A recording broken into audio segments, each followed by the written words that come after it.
All right, I'm a little behind. Yesterday was my 20th anniversary with my wife, and so Curtis in football from the evening before all the way to yesterday till early this morning was not allowed to touch football. So I'm going to do my usual matchups tonight. I'm going solo. A lot of the guys are busy. It's that time of the year. So I'm going to use that time to do the matchups, which I usually do every week in a podcast. I'm going to do that tonight in the live at 10 p.m. Eastern time. So come check me out there. I'll do the 49ers versus the Dolphins matchups.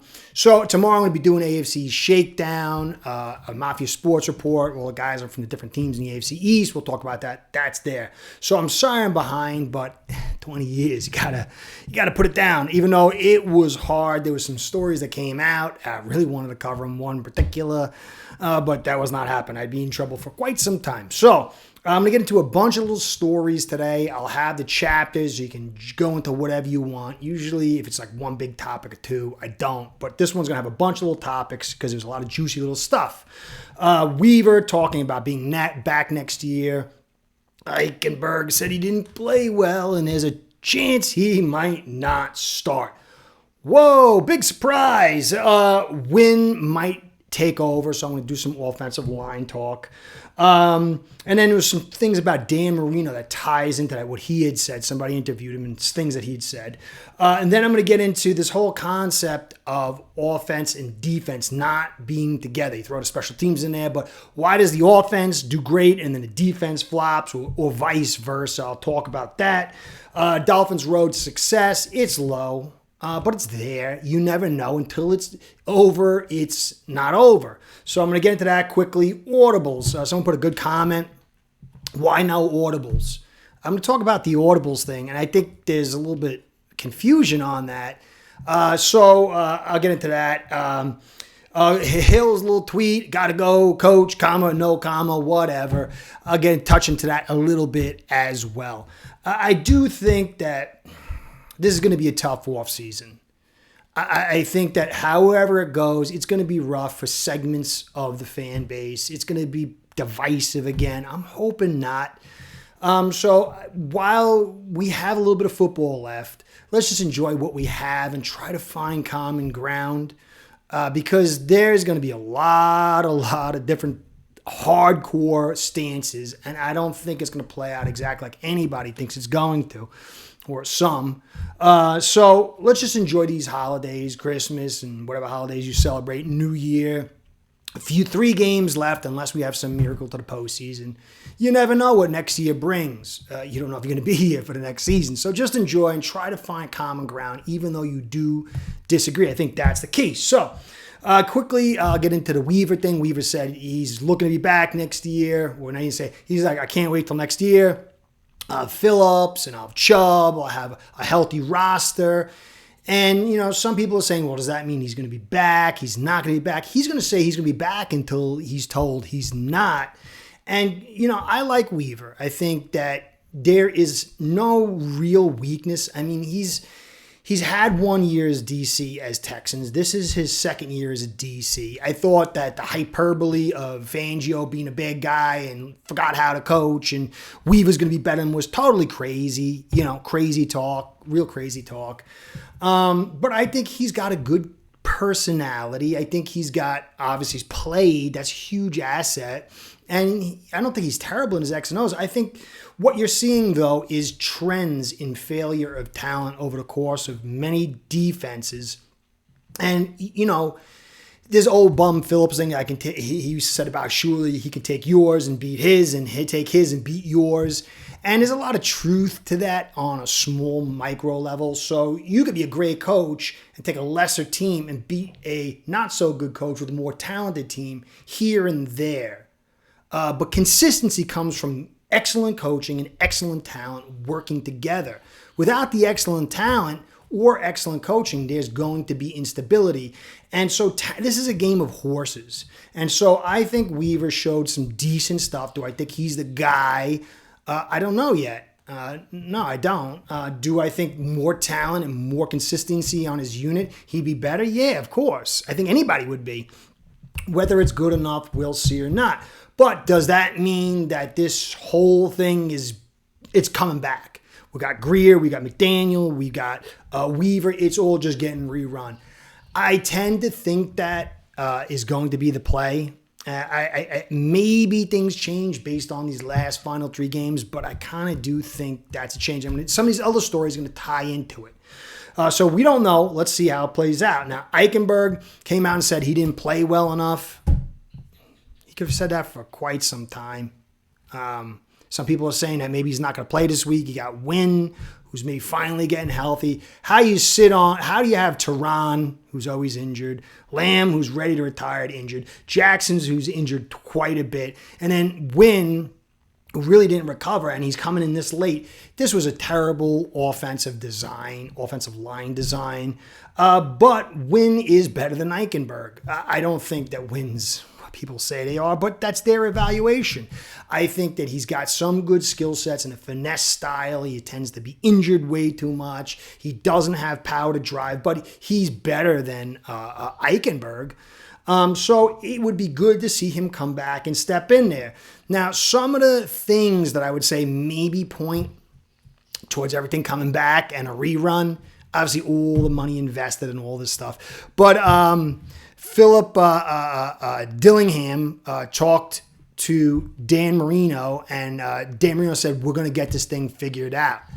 And I'd asked, he had said something back to me, Philip, like, nah, and he never responded. I said, you mean, I said, you're a lucky guy to be able to talk to Dan. Thanks for the information. But are you saying, nah, that Greer's not going to be back? Because I had said, that's great news unless it means Greer's returning. And he said, nah, so I don't know if that means I'm wrong about Greer returning, that he's going to return, or nah, he's not going to return. I don't know.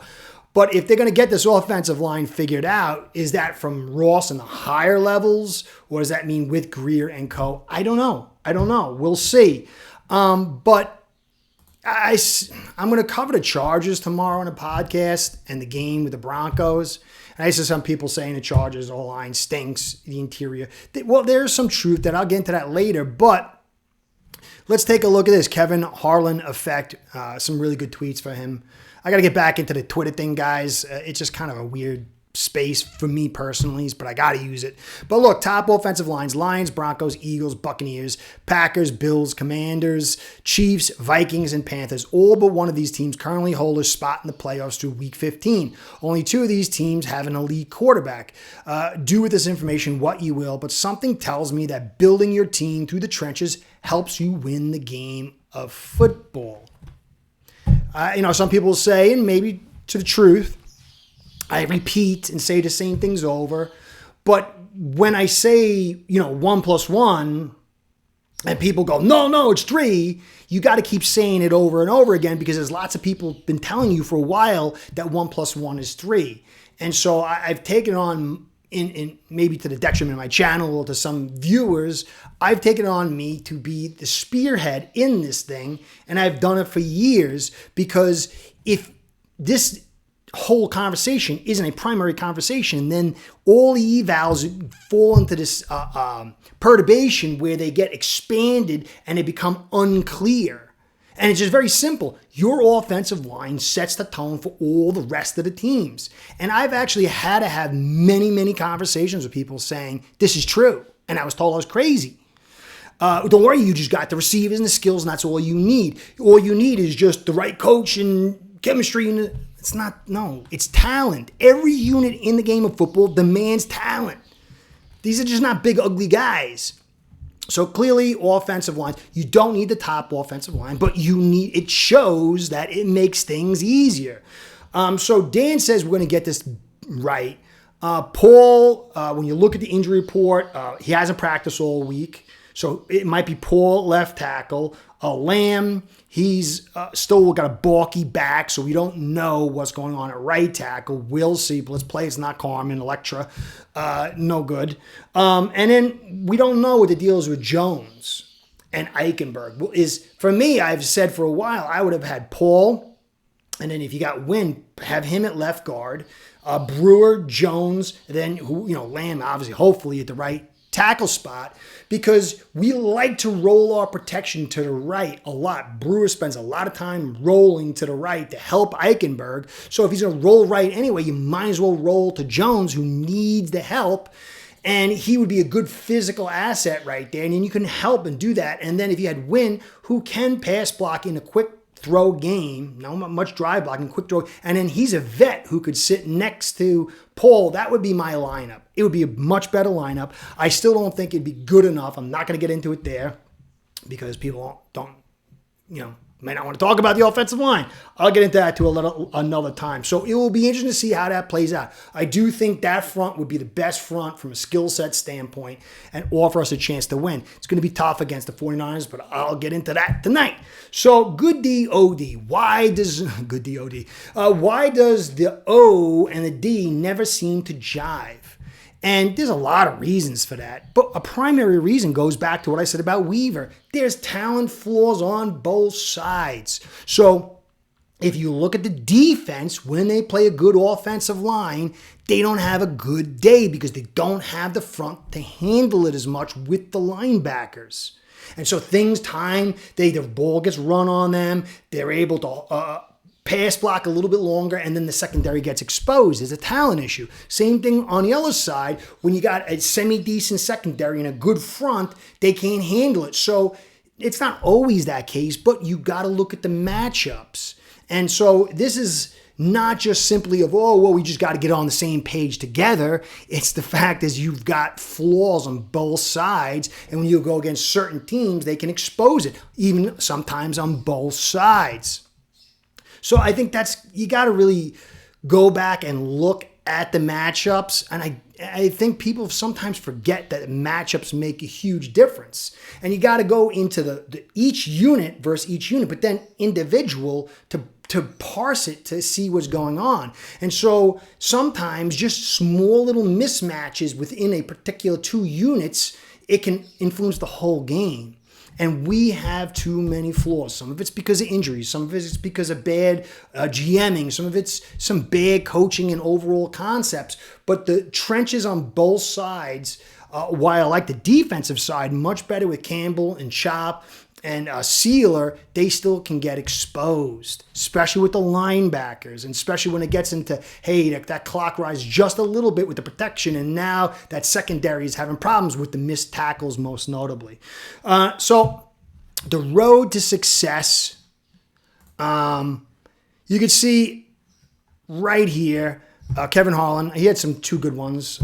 I'm not saying he's the greatest, but I think he's good. I enjoy his stuff, but it just happened to be this way. Miami Dolphins' path to the playoffs has now been laid out. Broncos lose out. Colts lose one. Tennessee, New York Giants, Jacksonville. Dolphins win out. How would it be for everything to go exactly right and then we lose it at MetLife? That sounds scary. So Broncos, they've got to lose out. And they play Cincy and KC. That's not easy. They could. Us winning out in a little...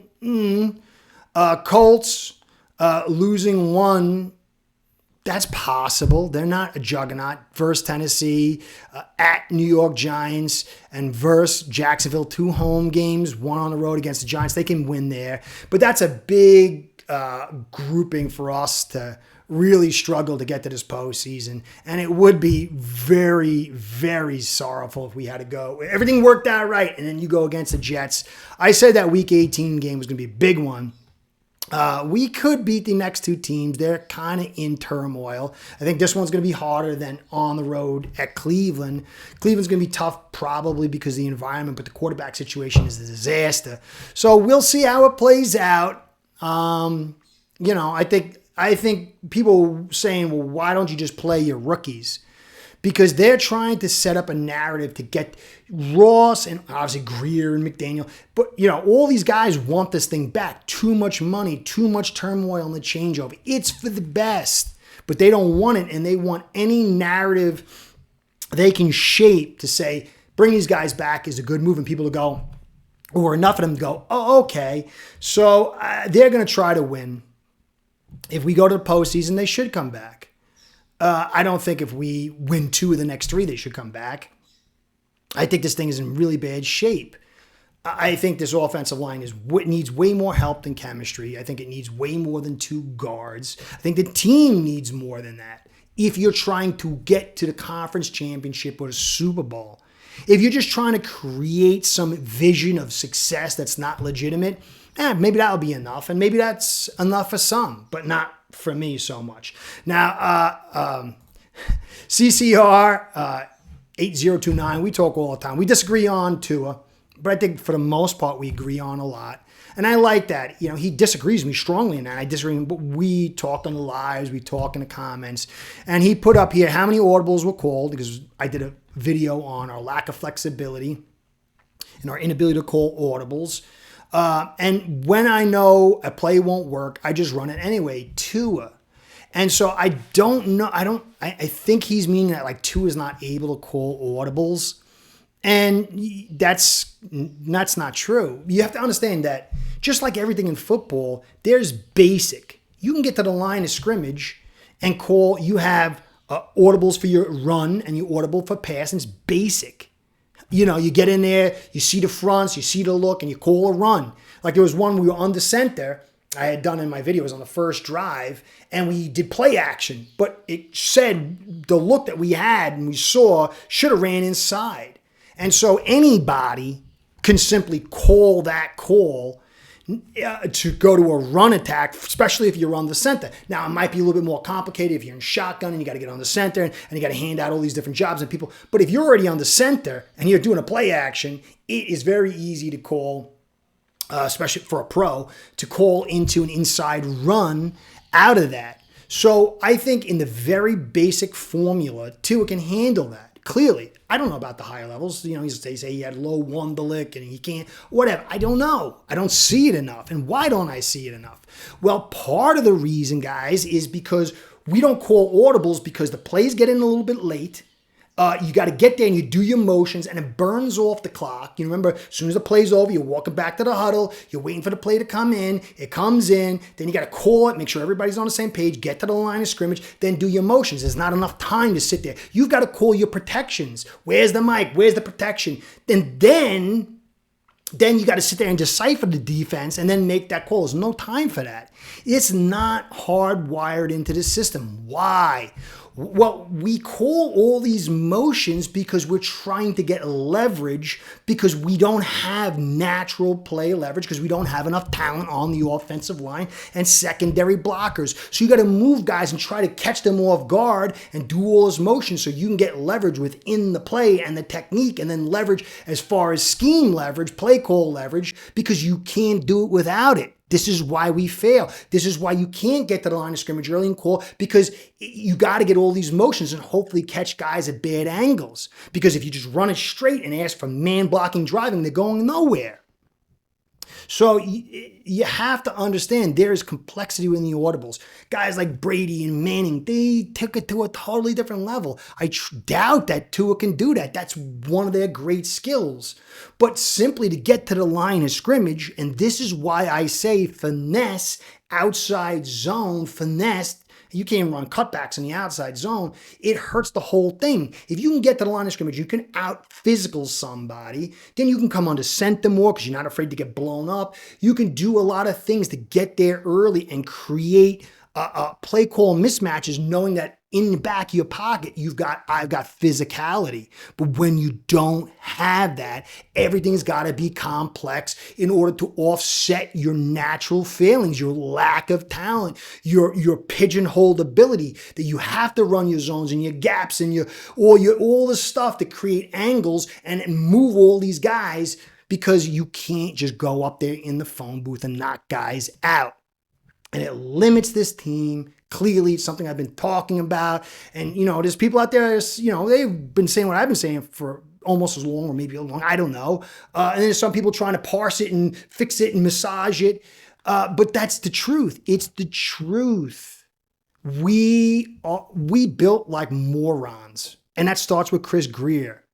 He's the one who forced Eichenberg in this long. Anybody with half a brain would look at Eichenberg and say, this guy should be a backup. But he's been in there. Why? Does anybody say, whose idea was it? So we've limited ourselves in the inside and the interior on this offensive line for a very, very long time. And it's flowed out to everything: defense, coaching, play calling, quarterback, running backs, receivers, the whole thing. So Audibles comes from being able to just to get the line of scrimmage and handle things in a very simplistic manner. And if it's vanilla, you can still get things off. We can't. And it's clear. Is it Mike McDaniel? Is it Greer? Is it a combination of both? You want to say something like Blade Tua we only do it because even if Tua was like, he could only do what you see him doing, you would still want to have an inside run game and a physical offensive line and still want to have a really good two-way, three-way go tight end who can pass block, run block, and catch the football, because that would just uplift your quarterback. You could still have the spot throwing, anticipation, and quick release and use that off play action. So it makes no sense what some people are saying. I don't know what CCR was saying. I don't know, but he could clearly handle those basic things. You're under the line, you're under the center, you got a play action, and you see the play and pass, and they give you the inside with high leverage in the box and wide splits by the defensive ends, call an inside run slam, or in the A gap. Anybody could do that. Yeah, I mean, these guys probably been doing what they did in college. So that's that. Now, last part, before I get into it, before I get out of here, Tua, gotta go, coach. The comma means gotta go, coach means like I gotta vamoose, coach, or I gotta go, coach. I gotta go be a coach. He said he didn't mean it to be like that. It got more steam than he thought. Guy tweets out tons. I mean, I don't know. What does it mean? I don't know. But it's more of a distraction, and I don't know. I mean, he's the kind of guy who would say, hey, man, I need to be the coach. And he's the kind of guy that would say, hey, I got to get out of here. I don't know what he means. Take it for what you want. It's just more stuff that we don't need in this critical time. So we'll see. So that's it, guys. Get ready for some good times on Sunday. See what we're made of. We win. There's a beat-up team, 6-8, 6-8. Let's see what we're made of. You know, normally we would lose a game like this. They're still tough. Don't look at just a 6-8 record. They're going to be without some guys: Greenlaw, Williams, Bosa, Guerrero. They're going to be down to almost no running backs. Greenlaw looks like he might play, but Achilles. Williams' ankle, I don't think he's practicing. So we could win this one, but what does it ultimately mean? I don't know. See, we'll talk about it in the live tonight. Curtis saying, be well, go Fins. Curtis app. Book today by getting signed up with aceperhead.com service that allow you to book action on sports from all around the world.